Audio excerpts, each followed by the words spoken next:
বৈরী আবহাওয়ায় কিছুটা কমলেও সাধারণের নাগালের বাইরে রাজধানীর বাজার, খানিকটা স্বস্তি মশলা ও ডালের দাম। এবছর দেশে ইলিশের উৎপাদন ছাড়াতে পারে 5.5 লাখ টন, অর্থনৈতিক মূল্য অন্তত 27,500 কোটি টাকা। রাজধানীতে চলছে হাউস বিল্ডিং কর্পোরেশনের মেলা, প্লট কিংবা ফ্ল্যাট কেনায় মিলছে স্বল্প সুদে ঋণ।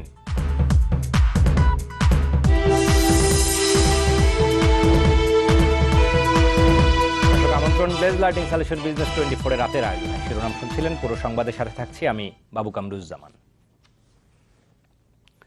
বৈরী আবহাওয়ায় রাজধানীর ফাঁকা বাজারে কিছুটা কমেছে শাকসবজির দাম, তবে তা এখনও সাধারণ ক্রেতার নাগালের বাইরে। মশলা ও ডালের দাম কিছুটা কমতির দিকে, তবে আন্তর্জাতিক বাজারের প্রভাবে বাড়তির দিকে পেঁয়াজ আর আদার দাম। বৃহস্পতিবারের থেমে থেমে বৃষ্টি যা বেড়েছে সকাল থেকে, তাই রাজধানীর বাজারে সাপ্তাহিক ছুটির দিনেও অনেকটাই অলস সময় কাটছে বিক্রেতাদের। ক্রেতাদের আনাগোনাও ছিল কম। বাইরে এমন বৈরী আবহাওয়া থাকলেও বাজারে কিছুটা স্বস্তি ফিরেছে। কমেছে অধিকাংশ নিত্যপণ্যের দাম। করলা, বেগুন, টমেটোর মতো অধিকাংশ সবজির দাম কমেছে কেজিতে অন্তত 10 টাকা। করলা আছে 50 টাকা কেজি, ঝিঙ্গা আছে 60 টাকা কেজি, ঝিঙ্গা 60 টাকা কেজি, আমরা আছে 50 টাকা, আগে ছিল 60, আজকে আছে 50। 7 দিন আগে একটু বেশি ছিল, অনেকটু কমছে, অনেক কমছে, 10 টাকা 20 টাকা কেজিতে কমছে। দাম কমার তালিকায় যোগ হয়েছে সব ধরনের মশলা ও ডাল। কেজি প্রতি আপনার এলাচি 50 টাকা কম আছে, তারপরে দারচিনি 20-30 টাকা কম আছে কেজিতে, আর অন্যান্যটা এরকম মানে সবগুলোই প্রায় 50 টাকার মতো কেজিতে কমছে আর কি আগের চেয়ে। মশলা তো আছেই, তারপরে যেমন আপনার ডাল, চাল, চিনি, ডালের যাবতীয় গ্রুপ সবই কম। তবে ঝাঁঝ বেড়েছে পেঁয়াজ ও আদার, আর এর জন্য আন্তর্জাতিক বাজারকেই দুষছেন বিক্রেতারা। বর্তমানে কদিন আগে দেশি পেঁয়াজ বেচা হয়েছে আপনার 45 টাকা, হঠাৎ করে আপনার পেঁয়াজের বাজারে গেছে আপনার 50 টাকা 48 টাকা। আর কারণ মনে করেন আপনার যে পরিমাণ পেঁয়াজ দরকার সে পরিমাণ পেঁয়াজ নাই, বর্তমান পেঁয়াজ শর্ট। বিক্রেতাদের পরামর্শ, বাজারের সরবরাহ বাড়ানোর মতন পদক্ষেপ এখনই না নিলে পেঁয়াজ ও আদার দাম আরও বাড়তে পারে।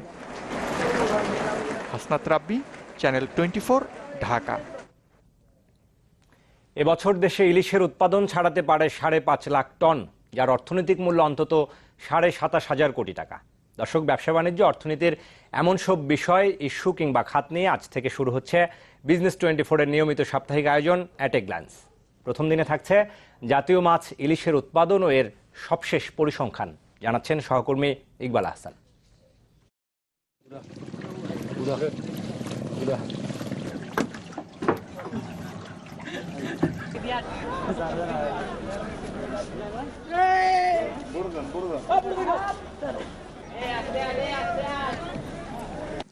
ইলিশ এবং বাংলাদেশ, এই দুটো শব্দ যেন একে অন্যের পরিপূরক, অর্থাৎ একটা ছাড়া অন্যটা কল্পনা করা যায় না। অনন্য স্বাদ এবং পুষ্টিমান ছাড়াও ইলিশের সাথে বাংলাদেশের অর্থনীতিরও কিন্তু বড় একটা যোগসূত্র রয়েছে। আমরা সুবিধার জন্য 2013-14 অর্থ বছরের হিসাবটা আমলে নেব এবং তার থেকে পরের 5টা মৌসুম। আমরা দেখতে পাচ্ছি 13-14তে আমরা 3,57,000 টন ইলিশ আহরণ করতে পেরেছিলাম, এবং চলতি যে মৌসুমে ধারণা করা হচ্ছে, আমরা একটু অন্য কালি দিয়ে দেখানোর চেষ্টা করেছি, 17-18 মৌসুমে আমাদের সেই উৎপাদনটা ছাড়িয়ে যাবে 5.5 লাখ টন। অর্থাৎ এই যে 13-14 3.57 থেকে 17-18 যে 5.5 লাখ, প্রায় 2 লাখ টন কিন্তু আমার 5 অর্থ বছর বা 5টা মৌসুমে আমাদের উৎপাদনটা বেড়েছে। আমরা ইলিশের উৎপাদন ছাড়াও অন্যান্য মাছের সাথে, অর্থাৎ ইলিশ ছাড়াও আমরা যে অন্যান্য মাছ আহরণ করি সেটার সাথে ইলিশের সম্পর্কটা কিরকম, সেটা দেখানোর জন্য আমরা একটু দেখব যে কার্প জাতীয় মাছ আমরা 16-17 মৌসুমে যেটা আহরণ করেছি মোট মাছের 19.4%, এবং পাঙাশ আহরণ করেছি 13.2%। এই দুইটা মাছের ক্ষেত্রে কিন্তু একাধিক জাত রয়েছে, অর্থাৎ এই কার্পটাও কিন্তু একক কোনো মাছ না, পাঙাশেরও একাধিক জাত রয়েছে। তৃতীয় অবস্থানে আমরা দেখছি ইলিশ, সেটা আমরা 10.2% আহরণ করেছি। এটা কিন্তু একক একটা জাতি আমরা আহরণ করি, অর্থাৎ যদি একক জাত হিসেবে আমরা ধরি তাহলে দেখা যাচ্ছে যে বাংলাদেশে একক মাছ হিসেবে সবচেয়ে বেশি পরিমাণ যে আহরণ করা হয় সেটা কিন্তু এই ইলিশই। আমরা যে বললাম যে ইলিশের সাথে একটা বাংলাদেশের সম্পর্ক অত্যন্ত ঘনিষ্ঠ, সেটা আসলে কিভাবে প্রমাণিত হয় আমরা সেটা দেখানোর জন্য ইলিশের আহরণের পরিমাণটা দেখাই। আমরা দেখতে পাচ্ছি যে গেল মৌসুমে আমরা সব মিলিয়ে যে পরিমাণ পুরো বিশ্বে ইলিশ আহরিত হয়েছিল তার 75% কিন্তু বাংলাদেশে, এবং অন্যান্য যে দেশ ভারত, মিয়ানমার সহ অন্যান্য যে দেশ আছে সেখানে মাত্র 25%। অর্থাৎ ইলিশ যে বাংলাদেশেরই পণ্য সেটা কিন্তু এই যে গ্রাফটা বা এই যে চিত্রটা সেটা দেখলে আমরা বুঝতে পারি।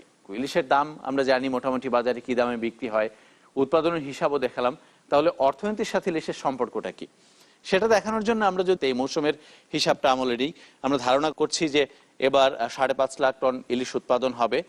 গড় দাম যদি আমরা 500 টাকা কেজি ধরি, কারণ আমরা জানি যে 1 কেজির উপরে যে মাছগুলো থাকে সেটা 1200-1500 টাকা কেজি পর্যন্ত বিক্রি হয়, তাহলে যে 5.5 লাখ টন মাছের যে মোট দাম দাঁড়ায় সেটা কিন্তু 27,500 কোটি। আরেকটা বড় সুবিধা, অন্যান্য মাছ চাষের ক্ষেত্রে আমাদের বিপুল পরিমাণ বিনিয়োগ করতে হয়, আমাদের জমি লিজ দিতে হয়, পোনার পিছনে খরচ করতে হয়। ইলিশে কিন্তু সেরকম কোনো খরচ আমাদের সেইভাবে নাই, যদিও কিছুটা সচেতনতা এবং সরকারি নানা উদ্যোগ এখানে আছে। অর্থাৎ যদি মূল্য সংযোজনের কথা ধরি তাহলে কিন্তু এই জাতীয় মাছ এবং বাংলাদেশের ইলিশ সেটার কিন্তু একেবারেই অনন্য একটা বৈশিষ্ট্য রয়েছে। শহরের বুকে নিজের এক খণ্ড জমি, বাড়ি কিংবা ফ্ল্যাট, এমন স্বপ্ন তো সবাই দেখেন, কিন্তু অর্থের অনিশ্চয়তায় তা সত্যি হয় কজনের। সেই বাধা কিছুটা দূর করতেই নতুন নতুন সেবা চালু করেছে হাউস বিল্ডিং ফাইন্যান্স কর্পোরেশন। পাওয়া যাবে স্বল্প সুদে ঋণ। এসব সুবিধার কথাই গ্রাহকদের জানাতে প্রথমবারের মতো রাজধানীর সোনারগাঁ হোটেলে আয়োজন করা হয়েছে মেলার। 3 দিনের এই আয়োজন শেষ হচ্ছে আগামীকাল। জমি কেনা, বাড়ি করা কিংবা সুন্দর ফ্ল্যাট, এই স্বপ্নকে সত্যি করতে অনেক সময় বাধা হয়ে দাঁড়ায় অর্থের যোগান।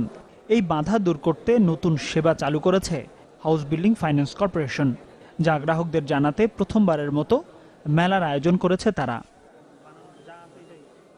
শুধু অর্থের যোগানই নয়, ভালো মানের ফ্ল্যাট কিংবা প্লট খুঁজে পেতে সহায়তার জন্য মেলায় রয়েছে বিভিন্ন রিয়েল এস্টেট প্রতিষ্ঠানের স্টল।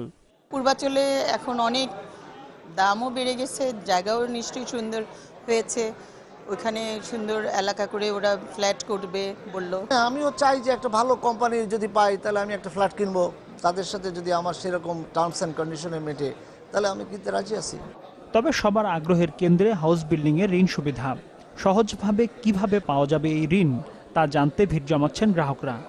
হাউস বিল্ডিং ফাইন্যান্সে আমার মেইন টার্গেট থাকে, এই জন্য যে ওটা গভর্নমেন্ট এর সুযোগ সুবিধা একটু বেশি অন্যান্য প্রাইভেট সেক্টরের চেয়ে।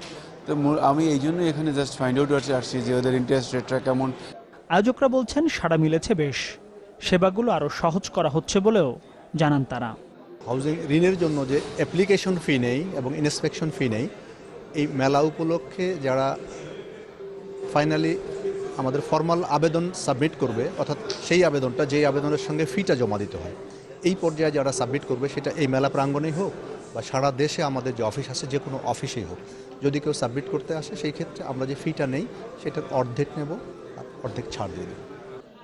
মেলায় স্টল দিয়েছে 52টি প্রতিষ্ঠান। এই আয়োজন চলবে আগামী শনিবার পর্যন্ত। মাসুম খান, চ্যানেল 24, ঢাকা। নতুন প্রজন্মের হাত ধরে এগিয়ে যাচ্ছে দেশ। তরুণদের স্বপ্ন পূরণ মানেই বাংলাদেশের স্বপ্ন পূরণ। আর নতুন প্রজন্মের অর্জনকে অনুপ্রেরণা যোগাতে দ্বিতীয়বারের মতো আয়োজন করা হয়েছে ইউথ বাংলা অ্যাওয়ার্ড অনুষ্ঠানের। সকালে সাভারের শেখ হাসিনা জাতীয় যুব কেন্দ্রে অনুষ্ঠানের উদ্বোধন করা হয়। এবছর সারা দেশে আসা 1300 আবেদনের মধ্যে চূড়ান্ত পর্বের জন্য মনোনীত হয়েছে 30টি। অনুষ্ঠানে উপস্থিত ছিলেন আইসিটি প্রতিমন্ত্রী জুনায়েদ আহমেদ পলক ও বিদ্যুৎ প্রতিমন্ত্রী নসরুল হামিদ।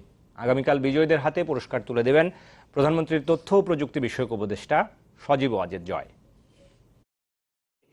এই পর্যন্ত 2020 জন। চোখে কৌতূহল, মনে আকাশজয়ী স্বপ্ন। স্বপ্নবাজ এসব তরুণের সবার উদ্দেশ্য এক, দেশের জন্য কাজ করা। এরকম বহু তরুণ দেশের সমাজের নানা অঙ্গনে অবদান রাখা তরুণদের পাশাপাশি তাদের নিয়ে কাজ করা বিভিন্ন সংগঠনকে বাছাই করেছে ইয়াং বাংলা ও সিআরআই। নিতান্তই দেশের জন্য কাজ করে যাওয়া এসব তরুণকে নির্বাচিত করা হয়েছে চূড়ান্ত পর্বে, যারা স্বপ্ন দেখেন পরিবর্তনের, সুন্দর ও সমৃদ্ধ আগামীর। উত্তরণ বাংলাদেশ মৌলভীবাজারের প্রতিযোগীদের পাশাপাশি তারুণ্যের জোয়ারে সামিল হয়েছেন নানা বয়সী মানুষ। বিদ্যুৎ ও জ্বালানি প্রতিমন্ত্রী নসরুল হামিদ বিপুর প্রত্যাশা, তরুণদের স্বপ্ন পূরণ মানেই বাংলাদেশের স্বপ্ন পূরণ। তাদের যে স্বপ্নটা তারা বাস্তবায়ন করতে যে একটা জায়গা তৈরি করেছে, সেটা যে আরও 10 জনের কিভাবে উপকার হচ্ছে, সেটা দেশ গঠনে কিভাবে কাজে লাগছে, এই বিষয়গুলোর কথা চিন্তা করে আমরা তাদেরকে স্বীকৃতি দিচ্ছি এবং আরও বড় কাজ করার উৎসাহ যোগাচ্ছি। তথ্য ও যোগাযোগ প্রযুক্তি মন্ত্রণালয়ের দায়িত্বে থাকা প্রতিমন্ত্রীর মতে নতুন প্রজন্মের হাত ধরেই এগিয়ে যাচ্ছে দেশ। ইয়াং বাংলা প্ল্যাটফর্মের নেতৃত্বে আমরা একটি ভবিষ্যৎ, একটি মেধাবী প্রজন্ম, সাহসী প্রজন্ম আমরা গড়ে তুলব। প্রাথমিকভাবে সারা দেশের 1300 আবেদনকারীর মধ্যে চূড়ান্তভাবে নির্বাচিত হয়েছেন 30 জন প্রতিযোগী, যাদের হাতে সম্মাননা তুলে দেওয়া হবে শনিবার। ইয়াং বাংলা আমার সংগঠনটিকে বিশ্বের দরবারে পরিচিত করে দিয়েছে। জিনিয়া কবির সূচনা, চ্যানেল 24, ঢাকা। দর্শক, এই পর্যায়ে ব্লেজ লাইটিং সলিউশন বিজনেস 24 নিচ্ছে একটা বিরতি, ফিরছে আরো খবর নিয়ে, আমাদের সাথে থাকুন।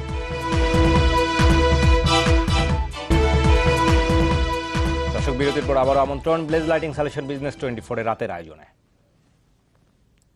এবার দেশের বাইরের অর্থ বাণিজ্যের খবর। ইলেকট্রিক কারের জন্য বিশ্বব্যাপী গাড়ি প্রেমীদের দীর্ঘদিনের অপেক্ষার অবসান হতে চলেছে। আগামী মাসেই তেলবিহীন গাড়িতে ভ্রমণ করতে পারবেন পোল্যান্ডের বাসিন্দারা।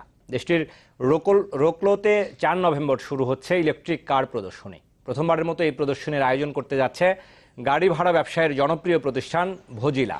প্রদর্শনীর পাশাপাশি ইলেকট্রিক কারে ভ্রমণের সুযোগও দিচ্ছে প্রতিষ্ঠানটি। ওই ভ্রমণের জন্য প্রতি মিনিটে গ্রাহকদের ব্যয় করতে হবে 0.24 ইউরো। ভজিলা জানায়, ইলেকট্রিক গাড়িতে কোনো চাবি ব্যবহার করা হবে না, স্মার্টফোনের অ্যাপের মাধ্যমে ওই গাড়ি চালানো যাবে। তেলের গাড়ির তুলনায় ইলেকট্রিক গাড়ির ব্যয় তুলনামূলক কম বলে জানিয়েছে ভজিলা।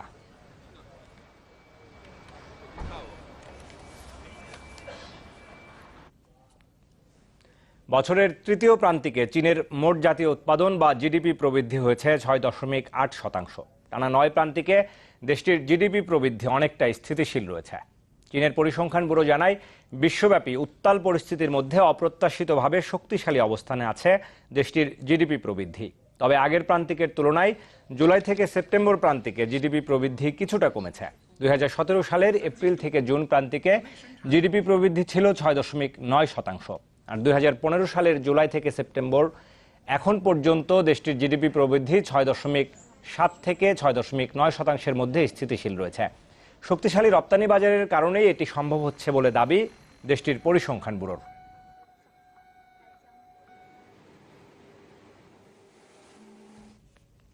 দর্শকের সাথে আমাদের রাতের ব্লেজ লাইটিং সলিউশন বিজনেস 24 শেষ করব, যাবার আগে শিরোনামগুলো আরো একবার। বৈরী আবহাওয়ায় কিছুটা কমলেও সাধারণের নাগালের বাইরে রাজধানীর বাজার, খানিকটা স্বস্তি মশলা ও ডালের দামে। এবছর দেশে ইলিশের উৎপাদন ছাড়াতে পারে 5.5 লাখ টন, অর্থনৈতিক মূল্য অন্তত 27,500 কোটি টাকা। রাজধানীতে চলছে হাউস বিল্ডিং কর্পোরেশনের মেলা, প্লট কিংবা ফ্ল্যাট কেনায় মিলছে স্বল্প সুদে ঋণ।